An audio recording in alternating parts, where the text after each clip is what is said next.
শনিবার রাজধানীর হোটেল ইন্টারকন্টিনেন্টালে জনতার ইশতেহার শীর্ষক আলোচনা সভা হয়। সংবিধানের অধীনেই অন্তর্বর্তী সরকার গঠিত হয়েছে, গণভোটের ব্যবস্থা নেই বলে মন্তব্য করেন বিএনপির স্থায়ী কমিটির সদস্য আমির খসরু মাহমুদ চৌধুরী। অন্তর্বর্তী সরকারটি আছে, এই সরকারটা কিন্তু বর্তমান সংবিধানের পরিপ্রেক্ষিতে এই সরকারটা হয়েছে। বর্তমান সংশোধনের এটাকে মাথায় রেখে কিন্তু বর্তমান অন্তর্বর্তীকালীন সরকার শপথ নিয়েছে বর্তমান সংবিধানকে নিয়ে, এবং এই সংবিধানে গণভোটের কিছু নাই। এই সংবিধানে গণভোটের কিছু নাই।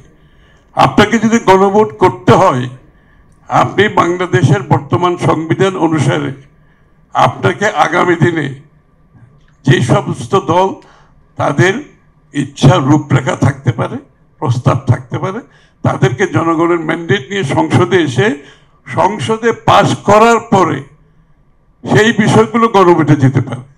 কোনো দাবি নিয়ে কথায় কথায় রাস্তায় নামা ঠিক নয়, পাল্টা কর্মসূচিতে সংঘর্ষের আশঙ্কা থাকে বলে অভিযোগ করেন তিনি। বাংলাদেশের মানুষ সাংঘর্ষিক রাজনীতি দেখতে চায় না।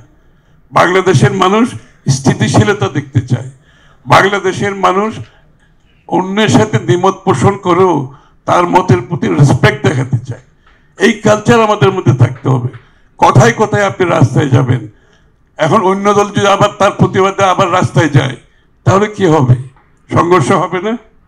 আরেকটি বড় দল যদি রাস্তায়, বৃহত্তর দল বাংলাদেশে যদি রাস্তায় নামে এগুলোর প্রতিবাদে, তখন তো সংঘর্ষ হবে না।